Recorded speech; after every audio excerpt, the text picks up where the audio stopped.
Hello everybody, I hope you're all having a fantastic day. For today's video I'm going to be doing a reading using the Fairy Tarot and be following it up with a few oracle cards. And I have pre-shuffled the tarot cards, so without any further ado we can jump straight into the reading. And here we have the first card for the Divine Feminine. The Prince of Autumn. Cautious but wise action, meticulous attention to detail, kindness to others.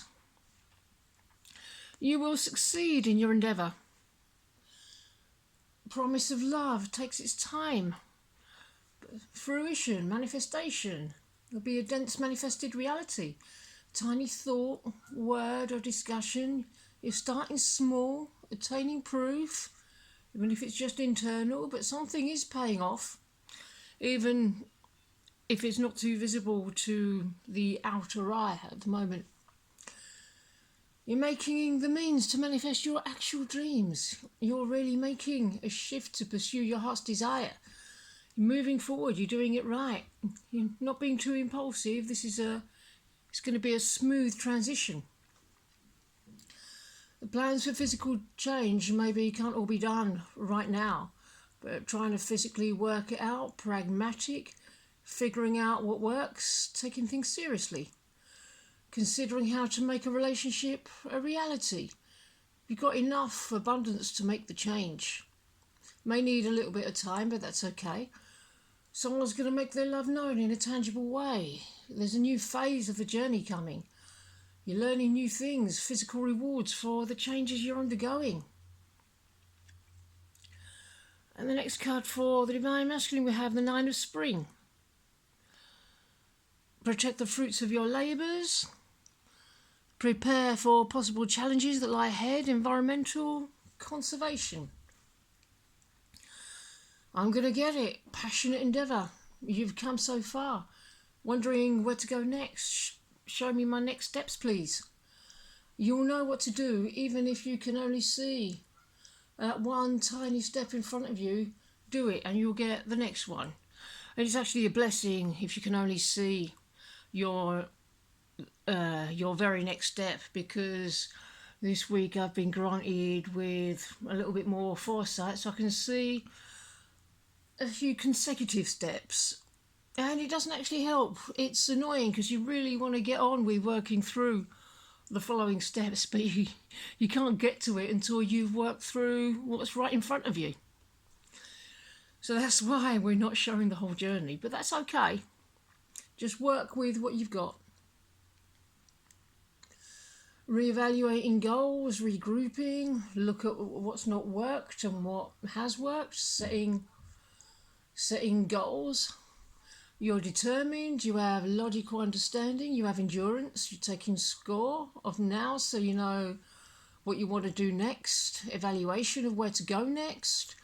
You're prepared to face whatever challenges come up to be worked through.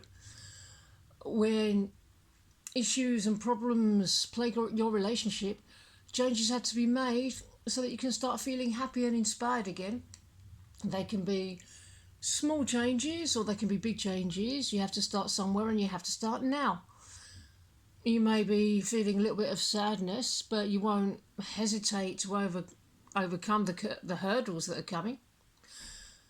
You're not letting your emotions get the better of you. Instead, you think about what will be the best thing to do for you and your relationship.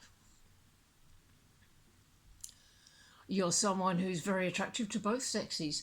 Anyone who has fought and as hard as you have will have a certain kind of extra oomph about them that will send out signals to other people, letting them know you have a strong and good character. The light that you radiate illuminates all that is dark around you and will attract many people like a moth to a flame.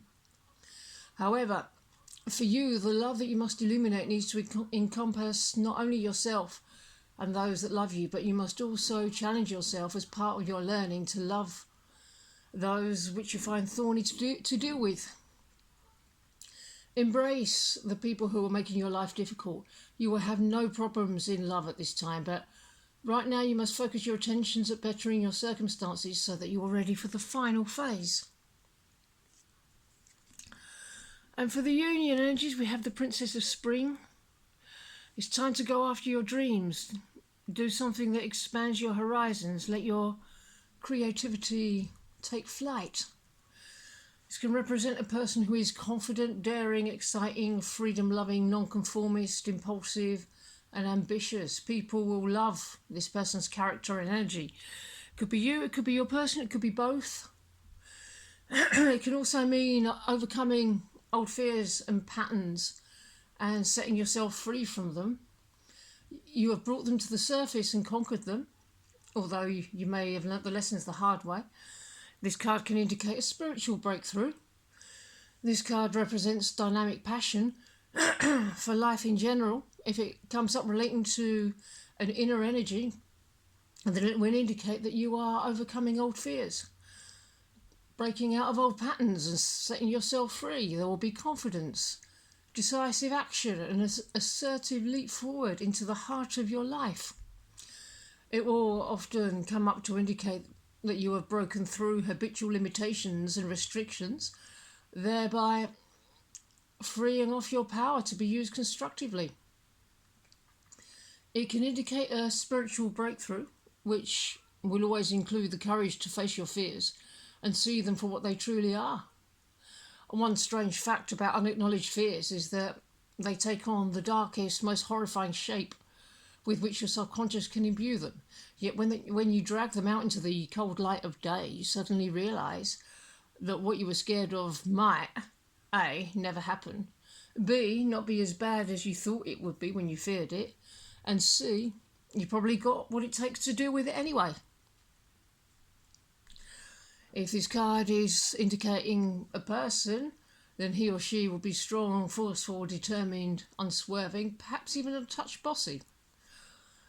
They will be a faithful and trustworthy friend whose insight and perception will often steer you in the right direction. They'll be enthusiastic and energetic about life, with a big personality. One heck of a personality.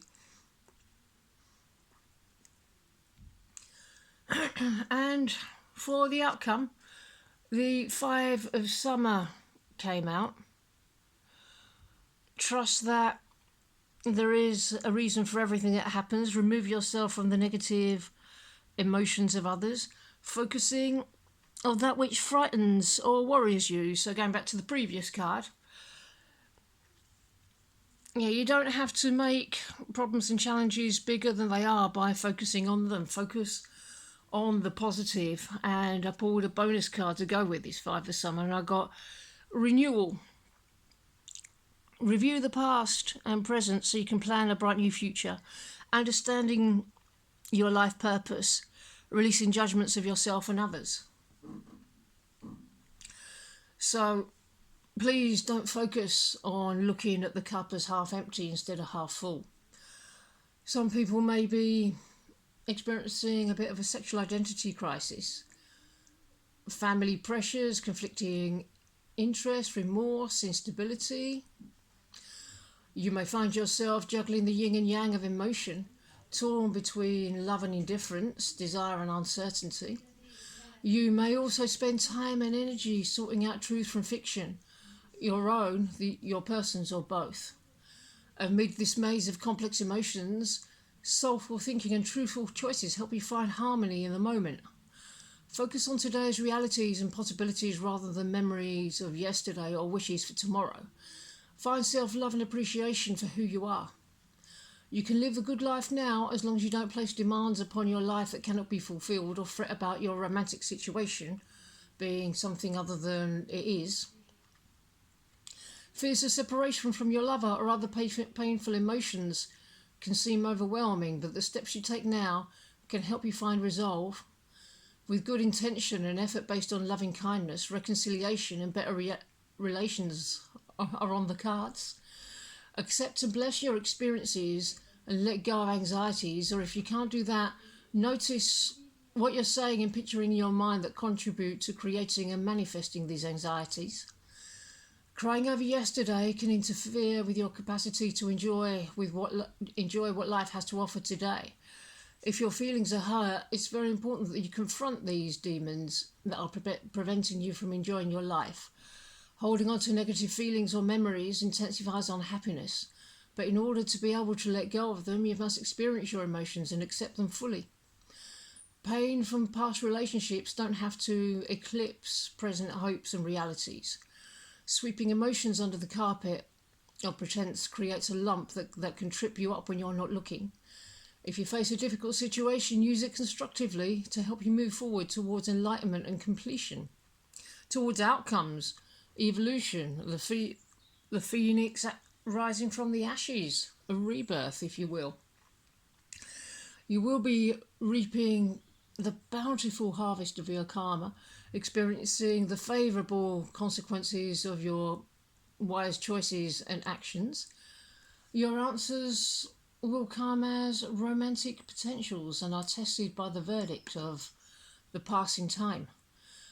You or your person may challenge the nature of the commitment, feel indecisive about continuing a relationship or undergo transitions into love. Be willing to brave the fires of passion and the poignant pangs of disappointment to find the truth of your heart and your persons.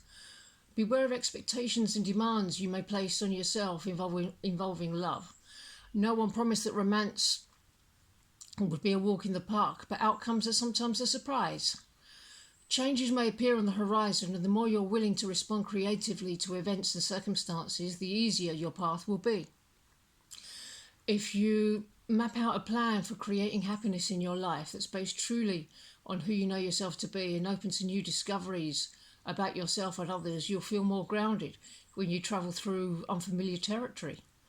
So dust off your enthusiasm for adventure.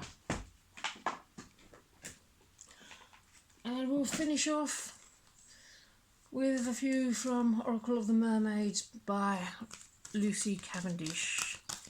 So what extra advice can you give us on the back of that?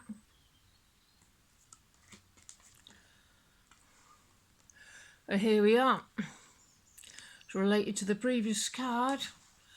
Going into oneself, the mirror, know thyself. Self-examination, seeing who you really are. It's that little bit blurred. It's better.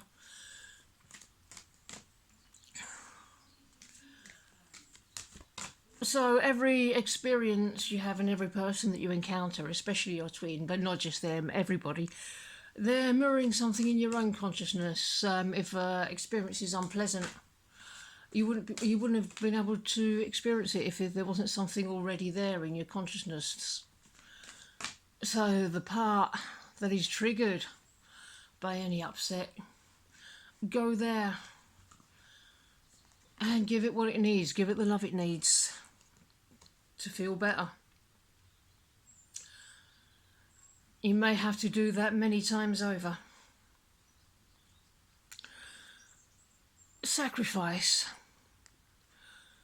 There are those worth making and those that will destroy you. Well, the only thing that you have to give up on this journey is everything that you are not. The bad feelings, the fear, the ego, none of that is you. The only thing that you have to give up on this journey effectively is nothing. Giving up negative patterns. That can be hard to do because people hang on to negative patterns and thought process because they believe that they're deriving some benefit from them. It's okay to choose to release any patterns right now.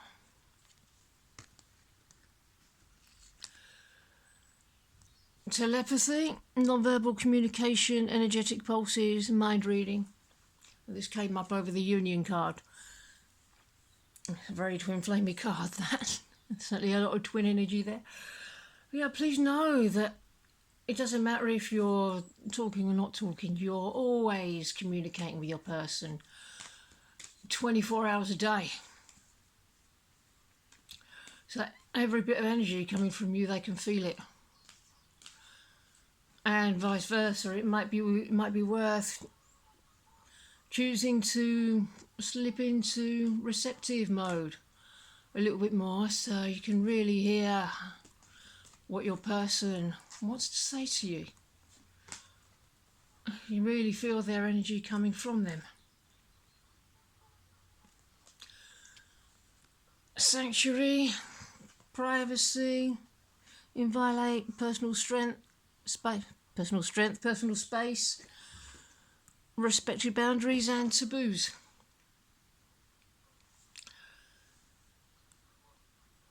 Well, the sanctuary can be physical, it can be your own personal space in your home, or it can be in your own heart as well. So you don't want what's not you in your heart. You don't want anything of ego there. You don't want negative patterns there. Yeah, your heart wants to be a sanctuary where there is only love, because only love is real. So go into your heart and feel into it. Feel if there's anything negative, or if there's anything of ego, if there's anything that shouldn't be there, and bring love to that place, and it will dissolve the thing that shouldn't be there. It will dissolve the negativity, because the negativity is not divine and love is divine. And what happens to anything that's not divine when it's in the presence of something that is divine? The thing that's not divine dissolves, just like light dispels darkness. Really, really love yourself thoroughly and consistently everywhere. You've got this. You can do this. Okay, my friends, I'm really glad. Well, I hope, and I'm really glad if you enjoyed this video. I hope you have a wonderful rest of your day, and I will see you in the next one. Bye-bye.